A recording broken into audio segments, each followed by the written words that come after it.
한번 따라 하실까요? 이유 있는 광야, 순종의 걸음. 이런 제목으로 함께 은혜를 나눕니다. 광야에 이유가 있대요. 광야에 이유가 어디 있어요? 거기 가면 안 되는 거지.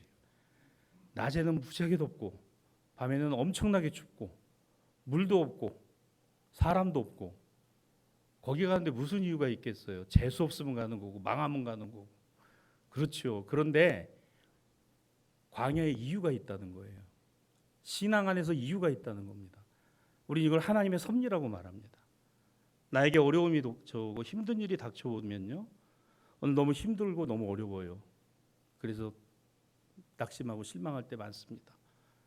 그런데 이유가 있다. 이걸 우리 하나님의 섭리라고 합니다. 하나님의 섭리로 인정되는 순간 우리 믿음은 순종의 걸음이 됩니다.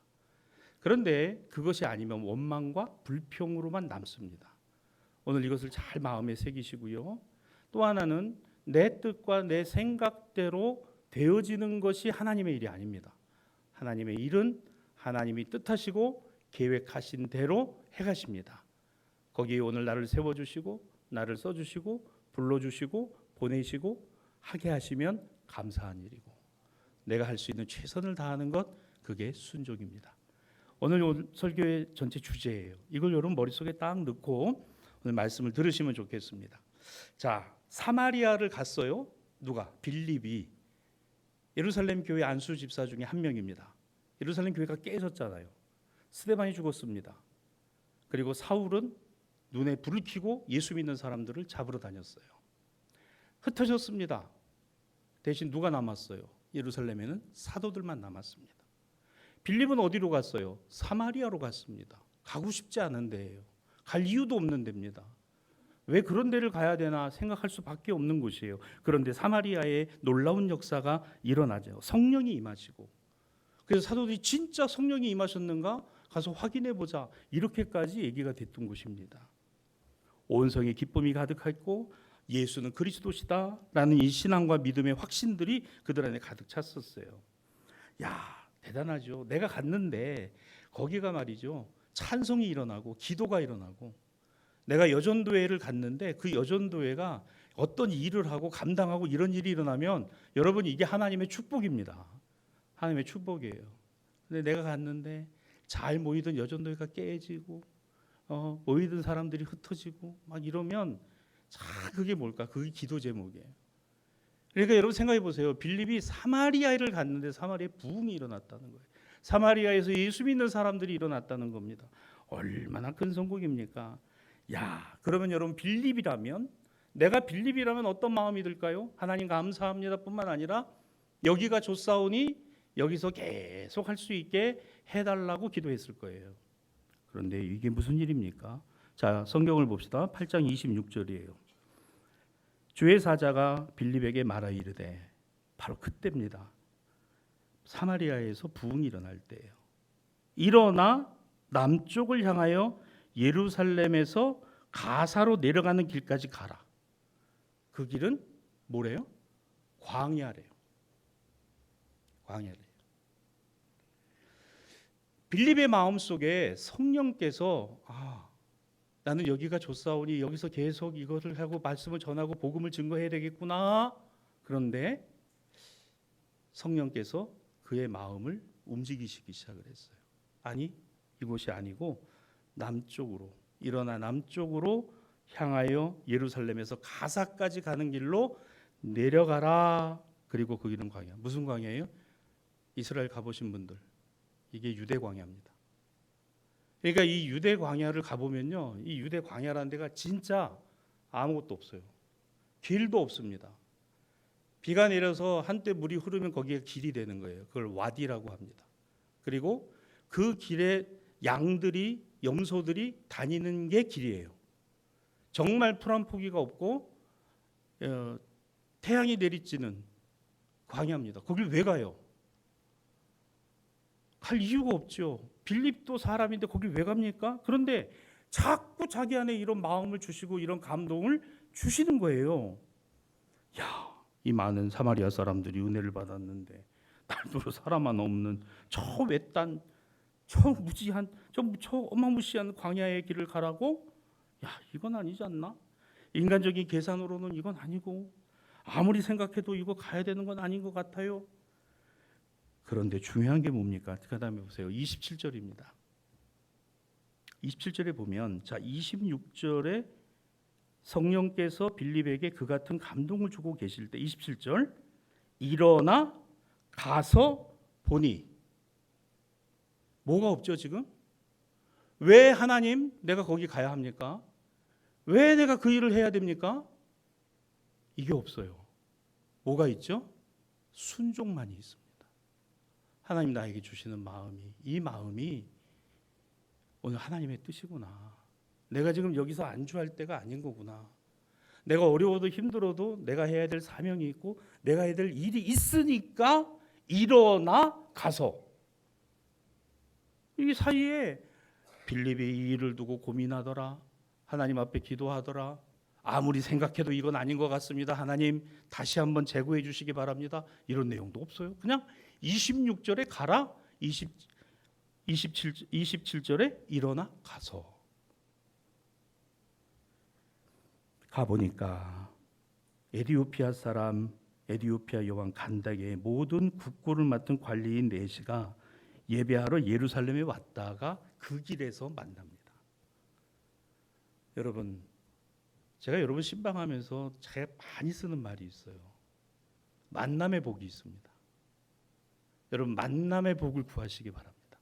여러분도요, 여러분 자녀들도요, 좋은 선생님 만나는 것도 복이에요. 좋은 친구 만나는 것도 복입니다. 좋은 아내를 만나는 것도 이미 늦었지만 복이에요. 따라합시다. 이것도 복이다. 왜 여자분들이 대답하세요? 남자분들이 해야지. 이미 늦었지만 이것도 복이다. 이것도 복이다. 만남의 복이 있다 그 말입니다. 좋은 목사님을 만나야 되고 좋은 장로님 만나야 되고 좋은 권사님 만나야 되는 거예요. 이상한 목사 만나고 이상한 장로님 죄송합니다. 이상한 장로님 만나고 이상한 권사님 만나면 이 신앙생활도 안 되고 이 믿음 생활도 안 되는 거예요. 만남의 복이 있는 거죠. 여러분 누가 수지 맞았을까요? 결론적인 얘기입니다만 빌립도 수지 맞았고 에디오피아 여왕의 간닥의 이 관리인 네시도 복을 수지 맞은 거예요. 만남의 복이 있다 그 얘기입니다. 그래서 항상 기도할 때 만남의 복을 구하시기를 바랍니다.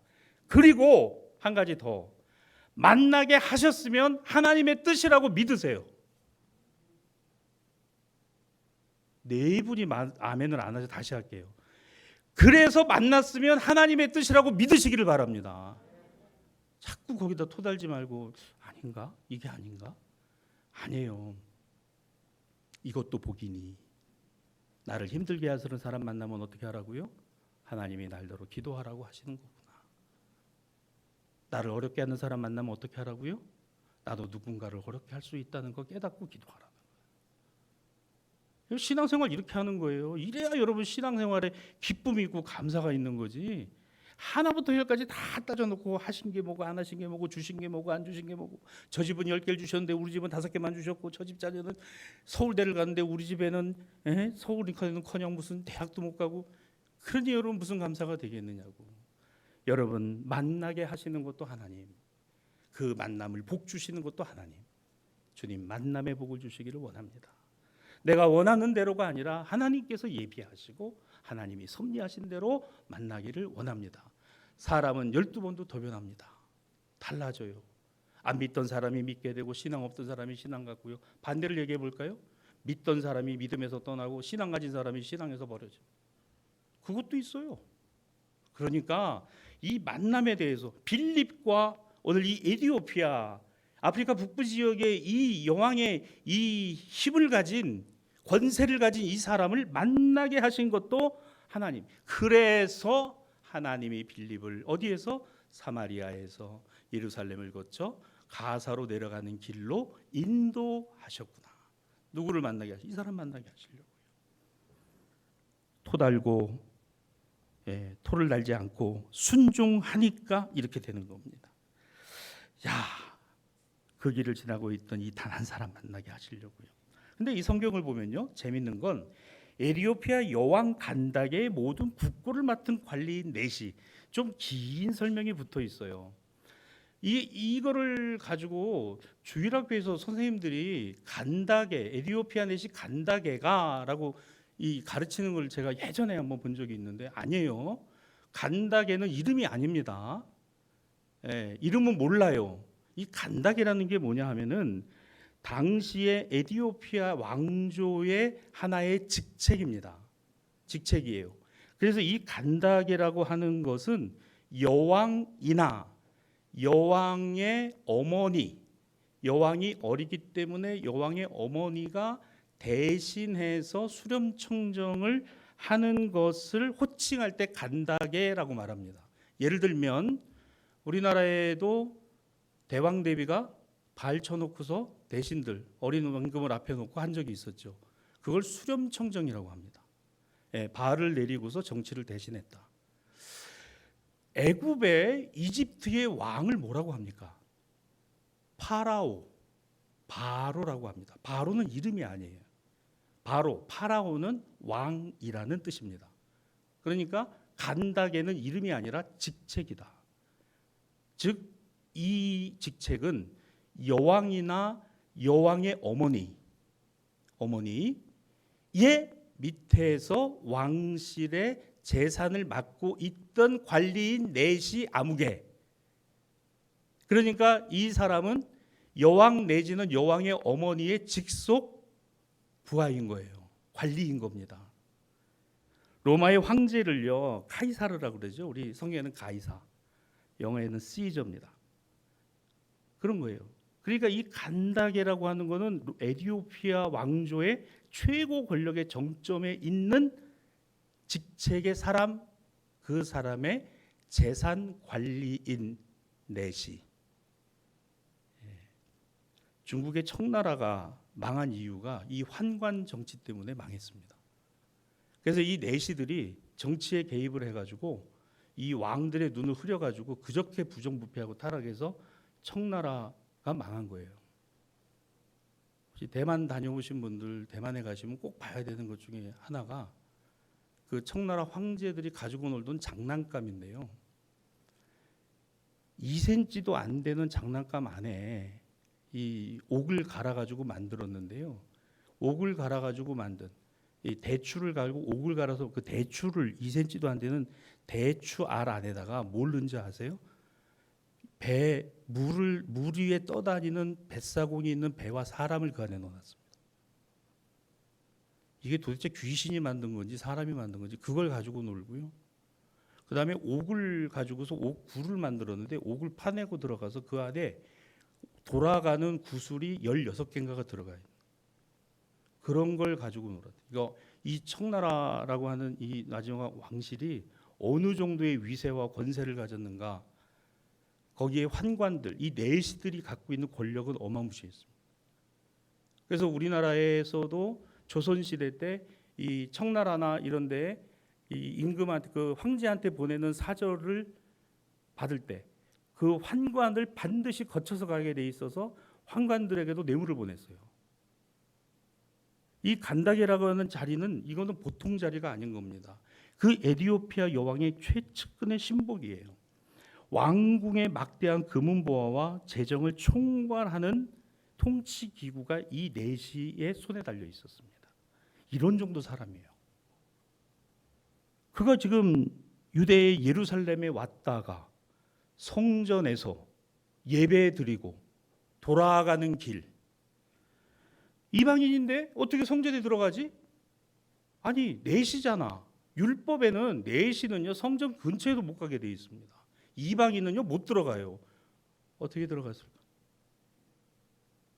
예? 여러분 어떻게 들어갔을까? 모면 안 되는 게 없어요. 잘 모르시나? 예. 여러분 권력이 이게 무서운 겁니다. 에티오피아에 이런 정도의 사람이기 때문에 예루살렘 성전에 대제사장이나 제사장들이 너 우리 율법에 너 이방인이고 너 없잖아, 너 내시잖아, 못 들어와. 그렇게 말해야 정상인데 그 말 못하는 거예요. 왜? 이게 권력입니다. 이게 힘이에요. 들어간 거예요. 그리고 예루살렘 성전 이방인으로 들어와 가지고 성전에 와서 하나님 앞에 제사 드리는 거기에 참여를 하고 거기다 선물도 받았어요. 뭘 받았어요? 두루마리 성경 이것까지 받은 거예요. 그러니까 가면서 읽는 거잖아요. 그걸 읽고 있잖아요. 그 읽고 있던 본문이 이사야 53장 있는 이 말씀이잖아요. 오늘 본문 32절 이하로부터 33절까지 그걸 선물로 받아가지고 한 겁니다. 야, 이렇게 정치 외교적으로 배려를 할 수밖에 없는 그런 정도의 권력을 가진 사람이 예루살렘에 왔었는데 이 사람이 돌아가는 길에 예루살렘 교회에 안수하여 세워진 그리스도의 사람 빌립을 만난 거예요. 참, 이걸 어떻게 설명해야 될까? 여러분, 하나님은 하나님의 구원을 얻기 위하여 예비하신 사람들을 절대로 그냥 두지 않으신다. 반드시 때가 되면 하나님이 그 사람들을 붙드시고 변화시키시고 바꾸신다. 여러분, 이 믿음을 가지시기를 주님의 이름으로 축원합니다. 내 때가 아닌 것뿐이지 하나님의 때가 없는 게 아니에요. 나의 때에 이루어지지 않아도 내 자식 때와 아들 때에 가서 이루어지면 그게 하나님의 섭리입니다. 그리고 우린 다 바래요. 나보다 더 나은 아들, 나보다 더 나은 딸, 우리 세대보다 더 나은 세대, 우리 그거 기도하는 거잖아요. 근데 우리가 그걸 볼까요? 못 보죠. 그러나 우리는 믿는 거예요. 오늘 이 신앙과 이 믿음이 반드시 하나님께서 그와 같은 일을 하고 계시고 하실 것이라는 믿음 말입니다. 유대의 권력층이 함부로 할 수 없는 사람입니다. 로마가 묵인했어요. 이게 권력입니다. 여러분, 이 간닥의 이 직책을 갖고 간닥의 재산관리인으로서의 이 내시가 말이에요. 아쉬운 게 뭐가 있겠습니까? 이 외국에 와도 프리패스인데 에티오피아 돌아가면 권력의 정점에 서 있는 사람이에요. 뭐가 아쉬워요, 여러분? 근데 여러분 아세요? 이런 지위, 이런 권세, 이런 물질, 이런 재력을 갖고 있어도 아쉬운 건 아쉬운 겁니다. 외로운 건 외로운 거고 고독한 건 고독한 거고 영혼의 문제에 대해서 클클한 건 클클한 겁니다. 야, 창고도 크게 짓자. 그렇게 해서 수출이 늘어났으니까 창고를 더 많이 짓자. 야, 이 어리석은 사람아. 그게 너의 소출이야? 그러면 너의 영혼을 오늘 밤에 찾아가시면 내가 쌓고자 한 그게 누구 것이 되겠느냐? 그게 네 거드냐? 예수님의 비유입니다. 그러니까 이 관리인 내시도요, 아쉬울 거 하나 없는 사람 같지만 클클했어요. 뭔가 그의 마음 안에 권세를 가지고도 채워지지 않는 공허감이 있었습니다. 영혼이 메말라 있었고 하나님, 뭔가 자기 자신의 어떤 인생과 삶이라는 게 이렇게 가다 끝나는 건가? 이런 생각이 당연히 있을 수밖에 없는 거죠. 가지고 있는 사람은 더 갖기를 원합니다. 더 갖는 사람은 끝까지 갖기를 원합니다. 끝까지 갖는 사람은 그것이 영원하기를 원합니다. 그러나 사람의 손에서 영원한 건 아무것도 없습니다. 우리는 세상을 떠나는 순간 내 손에 있는 것은 아무것도 없다는 것을 우리는 압니다. 그런데도 우리는 세상에서 아둥바둥 그렇게 살아가요. 그게 우리의 인생의 모습이더라는 겁니다. 정말 중요한 게 그거예요. 세상의 부귀 영화가 영혼의 목마름을 채워줍니까? 영혼의 문제를 해결해 줍니까? 에티오피아 이 내시처럼 세상에서 다 가진 것처럼 보여도 영혼의 고독과 목마름 속에서 살아가는 우리의 삶의 주변에 있는 사람들이 얼마나 많은가 우리가 보잖아요. 여러분, 내가 가난하고 아무것도 갖고 있지 않고 내 몸이 아프고 힘들어도 오늘 그 주님이 나의 주님이시고 그 하나님이 나의 능력이시라고 믿으면 그는 복 있는 사람이에요. 그 안에 뭐가 있어요? 기쁨이 있습니다. 세상이 주지 않는 기쁨이에요. 돈이 줄 수 없는 기쁨, 명예가 줄 수 없는 기쁨, 권세가 줄 수 없는 기쁨이 있다는 거예요.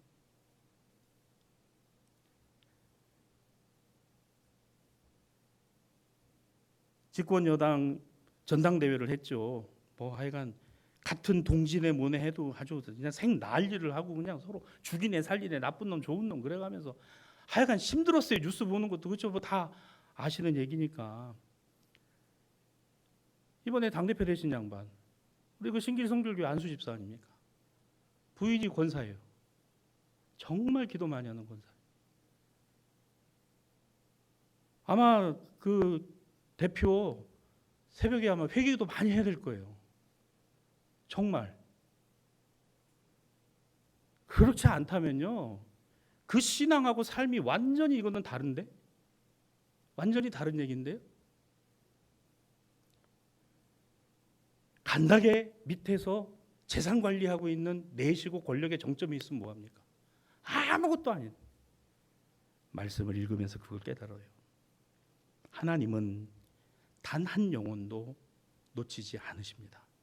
하나님은 하나님이 구원하기로 작정한 영혼은 절대로 놓치지 않으십니다. 그게 여러분의 남편이요, 여러분의 아내요, 여러분의 아들이요, 여러분의 딸이라고 저는 믿습니다. 이 믿음 갖고 기도하는 거예요. 하나님은 하나님의 기업을 절대로 망하게 두지 않는다. 하나님은 하나님이 세워주신 생업을 절대로 망하게 두지 않으신다. 이렇게 기도하는 거죠. 왜? 이건 내 게 아니고 하나님의 것입니다. 하나님의 것입니다. 성령께서 그래서 그 한 영혼을 위해서 빌립을 이 유대 광야로 이끌어 가셨구나. 빌립은 그래서 수레에 가까이 나아갑니다. 나아가면서 그에게 달려갔어요. 가보니까 성경을 읽고 있어요. 이사야 53장 7절에서 8절이에요. 성전에서 선물로 받았겠죠. 말씀의 내용이 이겁니다. 그가 도살자에게로 가는 양과 같이 끌려갔고 털 깎는 자 앞에 있는 어린 양이 조용한 것 같이 그의 입을 열지 아니하였도다. 아니 하필이면 또 그 많은 말씀 중에 이사야 53장을 읽을 게 뭐람? 예? 하필이면 또 그 말씀을 읽었네. 옛날에 우스갯소리로 하나님 오늘 주시는 말씀대로 내가 살겠습니다.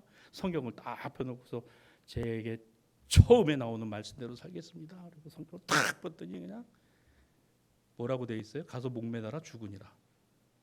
이게 확 들어오는 거예요. 하나님 아니지요. 이건 아니지요.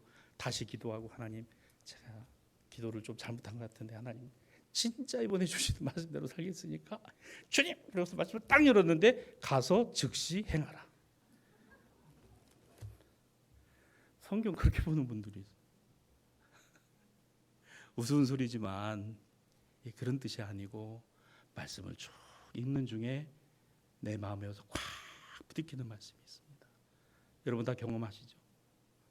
확 내 안에 와서 부딪히고 눈물이 쏟아질 때가 있고 뒤통수를 맞는 것 같은 느낌이 날 때가 있고 마치 내 얘기가 여기 쓰여져 있는 것처럼 다가올 때가 있어요. 그때 성령이 역사하시는 겁니다. 그때 성령이 역사하시는 거예요. 왜? 하나님의 말씀은 살아있고 운동력이 있어 생명이 있어요. 이게 하나님의 말씀입니다. 이 말씀으로 사는 거예요. 하필이면 그 내시가 이 말씀을 읽었네. 그런데 모르겠어요. 뭐 신앙생활한 것도 아니고 율법을 배운 것도 아니고 아니 이게 도대체 누구를 얘기를 하는 건지 이 고난 받는다는 어린 양이 뭔지 내가 지금 고난을 받고 있다는 얘긴지 아니면 누가 있다는 얘긴지 뭐 이런저런 생각을 하고 갑니다. 그거를 빌립이 보았어요. 그리고 아하 하나님께서 첫사람을 만나라 하시는 거구나. 쫓아갑니다. 35절이에요. 쫓아 올라가서 빌립이 말을 합니다. 이사야 53장에 그래서 시작하여 뭘 가르치니? 예수를 가르쳐 복음을 전하니. 할렐루야. 이사야 53장의 말씀 가지고 뭘 했어요? 예수님을 전하고 가르쳐 줬다는 거예요. 여러분 교회를 자랑하고 내 신앙과 믿음의 생활을 자랑하기 앞서서 예수님을 자랑하세요. 내가 예수님을 만나서 이런 인생을 살아가고 내 인생이 이렇게 변했다고 말할 수 있어야 됩니다. 이게 간증이에요. 이게 간증이라고. 빌립은 고난받는 어린 양이 우리 죄를 대신해서 십자가에 못 박아 죽으시고 부활하신 얼마 전 골고다 언덕에서 십자가에 못 박아 죽은 나사렛 청년 그 예수가 그 예수아가 그리스도다. 그걸 이사야 53장 여기 이 말씀에서 예언해 두고 있는 말씀이라고 설명을 한 거예요. 사랑하는 여러분, 성경의 모든 말씀은 예수 그리스도를 향해 있습니다. 예수 그리스도를 말하려고 합니다. 그리고 예수 그리스도를 믿으라고 합니다. 그리고 예수 그리스도를 전하라고 이야기합니다. 이게 성경의 메시지예요. 복음을 들었습니다. 여러분, 복음을 들으면요 마음이 뜨거워집니다. 그 심령에 뜨거움이 찾아옵니다. 변화가 일어납니다. 그러며 그 말씀을 들을 때 주체할 수 없는 거예요. 메시아가 있구나. 권력의 정점에서 물질을 다 갖고 있는 나도 갖고 있지 못한 이 영혼의 클클함, 내가 의지하고 내가 붙들어야 될 것은 바로 그 나사렛 청년 예수, 그가 메시아고 그가 그리스도요, 내 죄를 대신해서 죽은 하나님의 아들이구나라는 것이 그 마음에 믿어지기 시작했다는 거예요. 사랑하는 여러분, 믿으려고 해서 믿는 게 아니라 믿어져야 믿는 거예요. 성령께서 우리로 믿게 하시는 겁니다. 믿도록 역사하신다는 거예요. 그래서 어떻게 해요? 마침 그때 비가 왔었던 게죠. 그 물이 흘러가는 거 보면서 거기서 세례를 받겠다고요. 내가 거기서 세례를 받겠다. 수레를 멈추고 물에 들어가 빌립에게 세례를 받았습니다. 그 세례 침례를 받았지요. 주의 영이 빌립을 끌어 다른 곳으로 보냈다라고 성경은 기록해요. 그 뒤로는 내시는 빌립을 보지 못했습니다. 39절 하반절입니다. 이렇게 돼 있어요. 둘이 물에서 올라올새 주의 영이 빌립을 이끌어 간지라 내시는 기쁘게 자신이 가던 길을 가므로 그를 다시 보지 못하니라. 빌립과 헤어지게 돼요. 그리고 자신의 길을 가는데, 지금까지 빌립을 만나기 전까지는 뭔가 내 인생에, 내 삶에 답이 없었다면 이 말씀을 듣고 예수님을 전해 듣는 순간 자신의 인생에 뭘 찾았어요? 답을 찾았어요. 그 안에 뭐가 있을까요? 기쁨이 있다는 거예요.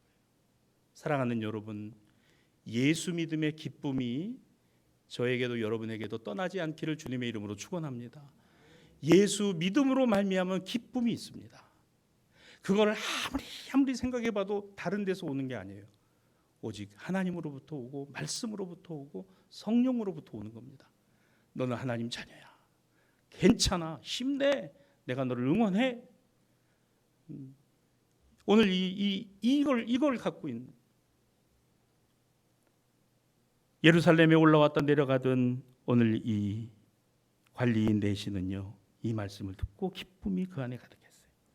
자, 그래서요, 그 이후에 교회사 전승에서는 이 세례를 받은 이 내시 관리인이 에티오피아 자기 고국으로 돌아가 가지고 뭘 했을까요? 전도했겠죠. 자기 집에 가서 내가 예루살렘에 이번에 우리 여왕폐하의 명을 받고 갔다 왔는데 거기 가서 성전에 가서 내가 쫙 얘기를 했을 거예요. 글쎄 내가 성경을 이걸 선물로 받았는데 이거 읽다가 이게 뭔지 모르는데 누가 갑자기 나타나더니 이게 이런 뜻이라고 설명해 줬는데 내 마음이 뜨거워지고 정말 그렇구나. 내 삶의 인생의 문제가 하나님이라고 하는 그 절대적 존재가 하나님이라는 걸 내가 알게 됐고, 거기서 내가 세례를 받을 때 내 마음이 뜨거워졌다. 자신의 아내한테 얘기했을 거겠죠. 자녀들한테 얘기했겠죠. 종들에게 얘기했겠죠. 그리고 자신의 상관이었던 여왕에게 가서 얘기했겠죠. 그 이야기를 해서 아프리카 지역에 가장 먼저 교회가 세워진 곳이 에티오피아입니다. 이 고대 왕국으로부터. 그 희한하죠. 그래서 하나님의 역사가 아프리카 복음 선교의 하나의 시발점이 되었다라는 이 교회사의 이 흐름이 바로 이 사도행전의 여기서부터 시작된다는 거예요. 사랑하는 여러분, 광야를 향하여 거기 내가 왜 가? 그거 내가 왜 해야 돼?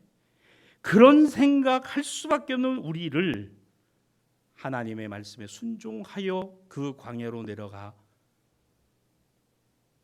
관리인 내시를 만난 빌립.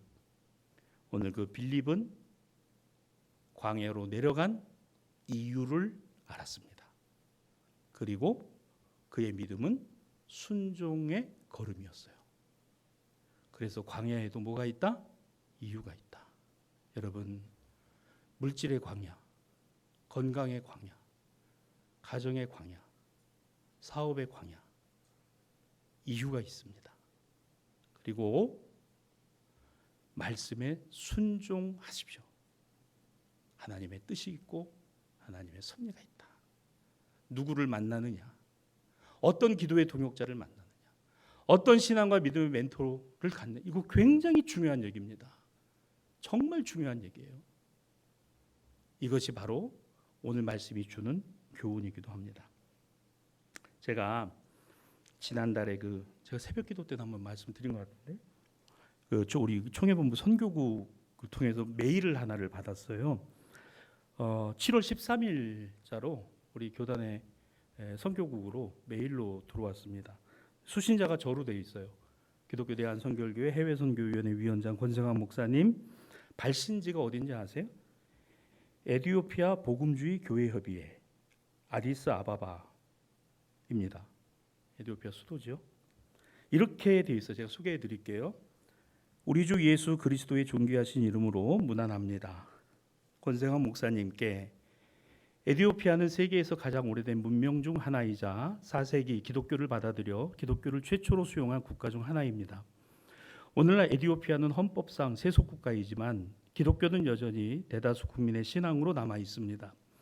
특히 에티오피아와 대한민국은 한국 전쟁 당시 에티오피아가 유엔군의 일원으로 함께 싸울 정예 강류 부대를 파병했던 역사적인 유대를 공유하고 있습니다. 이러한 희생은 양국 간의 강력하고 지속한 외교 및 개발 협력의 토대를 마련해 주었습니다. 마르크스주의 사회주의 정권 시절 1974년부터 1991년까지 에티오피아 복음주의 교회는 국가가 주도하는 극심한 박해에 직면했었고 교회의 자산은 국유화되었으며 대중 예배는 금지되었고 수천 명의 지도자들이 투옥되거나 처형당했습니다. 지하로 숨어들 수밖에 없었던 신자들은 비밀 가정교회를 조직했습니다. 그러나 저는 이 대목이 참 마음에 와닿는데요. 편지에 이렇게 되어 있어요. 역설적이게도 이러한 핍박은 대대적인 평신도 부흥의 불씨가 되었습니다. 1991년 사회주의 정권이 붕괴된 이후 복음주의 공동체와 교회는 폭발적인 성장을 경험하며 전체 인구의 30% 이상이 크리스찬이 되었습니다. 에티오피아 복음주의 교회 협의회는 성경적 연합과 협력을 도모하기 위하여 합법적으로 설립된 국가 연합 기구입니다.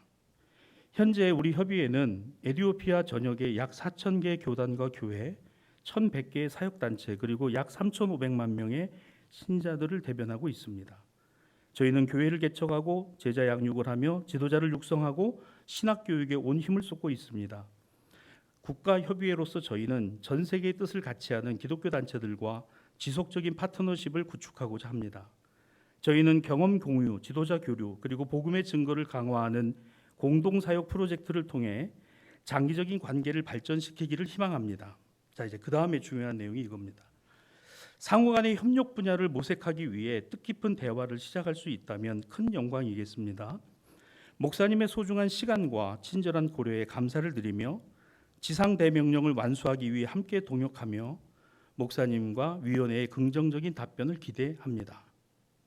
이게 내용이에요. 무슨 말인가 하면 3,500만 명의 에티오피아의 크리스찬을 대변하고 교회를 대변하는 단체에서 우리 기독교 대한선교교회 해외선교위원회와 선교협약을 맺기를 원한다는 내용이에요.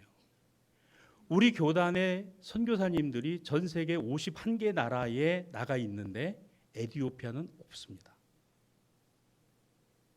만약에 에티오피아와 이것이 가능해진다면 52개 나라에 선교사를 파송하게 되는 게 되겠죠. 그 에티오피아가 이 에티오피아입니다. 제가 너무 전율이 나는 거예요. 야, 제가 이걸 두고 우리 선교국에 지시를 했어요. 이 부분에 대해서 다른 우리 국내 장로교단이나 여기 부산에 있는 고신교단이나 이런 데들이 어떻게 하고 있는지 없어요. 대신 저기 호산나 교회가 가입해 있는 합신 장로교 합신교단이 여기와 관계를 갖고 있고 합신 선교사님이 가 있습니다. 그리고 우리 두 번째예요. 기독교 대한선교교회와 하기를 원한다. 선교사를 교류하고 훈련시키고 파송하고 자기네 나라 와서 선교해달라는 거예요. 크리스찬이 3,500만 명, 인구의 30%가 크리스찬인데 더 모든 이 사람들이 예수 믿는 일에 한국 선교사들 뜨거운 열정을 갖고 말씀과 복음으로 무장한 우리 선결교단의 선교사님들을 보내달라는 거예요. 그 협의를 하자는 겁니다. 할렐루야. 제가 너무 어려운 말을 썼나? 별로 감동이 안 되시나 보다. 여러분, 대사교회 뭐 시골에 이 조그만 교회에서 뭐 그런 여러분 우리는 조그말지라도 하나님은 조그맣지 않으세요. 우리는 미약할지라도 하나님이 일하시는 거는 30배, 60배, 100배, 1000배, 만배. 저는 그렇게 믿습니다. 왜 하필이면 이때? 왜 지금? 지난 7월 달에 이 메일이 왔을까? 그래서 처음에는 제가 이거 스팸인가? 라고 생각을 했어요. 그래서 선교국에 이거 원문으로 온 거 지금 번역을 해놓은 건데 이거 에티오피아에 직접 확인해라 다. 맞아요, 진짜야. 콕 우리 교단을 찝어서 하자는 거예요. 이거를. 여러분 할까요, 말까요? 네, 해야 된다 하셨어요. 여러분들에게 다른 거 바라는 거 아니에요. 기도해 주세요. 기도해 주시고 에티오피아 여왕의 간다게의 관리인 네시가 복음을 듣고 그 땅에 가서 그리스도의 복음을 세운 지 2000년. 교회가 공인되고 세워진 지 4세기. 즉 기독교가 공인되어서 로마의 치하로부터 자유교회가 되었을 그때로부터 지금. 그리고 6.25 한국전쟁 때 파병해서 우리를 도왔던 이 나라. 전 국민의 30%가 크리스찬인데 아직도 70%의 전도를 위해서 한국 성결교회에 선교사님을 파송하고 협력을 하자는 제안. 그걸 우리 대사교회가 받았다고. 여러분 천국 가서 주님께 꼭 감사하다고 전하시기 바랍니다. 주님 감사합니다. 주님 아세요? 제가 이 문제를 가지고요. 목사님 설교 듣고 얼마나 기도한지 아세요? 그래서 지금 협의가 진행 중이에요. 빠르면 올해 안에 선교 양해각서 내지는 선교 협약을 맺게 될 겁니다. 그러면 우리 교단의 선교사님들이 에티오피아 가고 에티오피아의 목회자들이 우리 교단에 들어와서 훈련을 받고 이 관계들을 말씀을 정리합니다. 에티오피아 왕실의 권력자 네시에게 성령이 임하기 전에 오늘 사마리아 교인들은 뜨거운 체험을 했어요. 그런데 그거는 집단적 체험 속에 있었지만 단 한 사람, 이 에티오피아 이방인 그 한 사람까지도 하나님은 놓치지 않으셨다는 거예요. 그에게 뿌려진 복음의 씨앗이 오늘날 교회로 이어지고 있다는 겁니다. 얼마나 놀랍습니까? 세대를 달리하고 시간을 달리해도 이건 절대로 변하지 않는다는 거예요. 땅 끝까지 이르러 내 증인이 되라. 오늘 예수께서 우리에게 주시고 성령께서 우리로 가르쳐 주신 말씀입니다. 여러분 멀리 가서 내가 복음 전하지 못하니까 멀리 나가 있는 선교사님들 위해서 기도하고 후원하고 그러면 내가 보내는 선교사가 되는 거예요. 그리고 여러분의 주변, 여러분의 이웃 그들을 가슴에 품고 기도해 주세요. 모두 복이다. 만남도 복이다. 힘든 사람, 어려운 사람 이런 사람도 만나게 되고 내 주변에 있게 하죠. 더 기도하라 하시는 거지. 더 관심 가지라고 하시는 거지. 더 중보하라고 하시는 거지.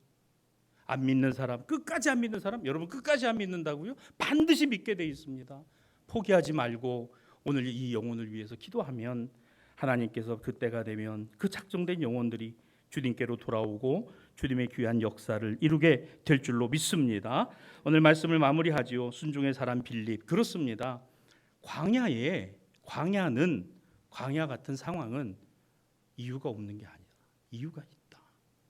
내게 이유가 없을지 몰라도 하나님께는 이유가 있다. 그곳에 내가 필요하고 그때에 나를 쓰시고 그곳에 내가 있게 하셔서 하나님의 뜻을 이루게 하시고 만들어 가시는구나. 이거를 깨닫게 되면 가슴이 뭉클하잖아요. 내가 뭐라고, 나 같은 게 뭐라고, 우리 가정 구원하라고 나를 먼저 예수 믿게 하셨구나. 믿지 않는 남편, 처남편 위에 평생 기도하라고 나를 이렇게 세우셨구나. 여러분 이렇게 생각해 보면 얼마나 감사한 일입니까? 남들이 거들떠보지 않는다고요, 인정해 주지 않는다고요, 괜찮습니다. 주님이 인정해 주시고 주님이 기억하시고 주님이 함께하고 계시는데요. 오늘 우리의 삶에도 다 이유가 있습니다. 하나님이 그렇게 하시는 이유가 있어요. 오늘 여기에 순종으로 믿음으로 걸음하는 저와 여러분이 되기를 주님의 이름으로 축복합니다. 기도가 능력입니다. 기도는 하나님과 호흡하는 거고 그 하나님은 반드시 그 일을 통해서 이루실 겁니다. 오늘 이 믿음으로 기도하는 이 저녁 시간이 되기를 주님의 이름으로 축복합니다. 축복합니다.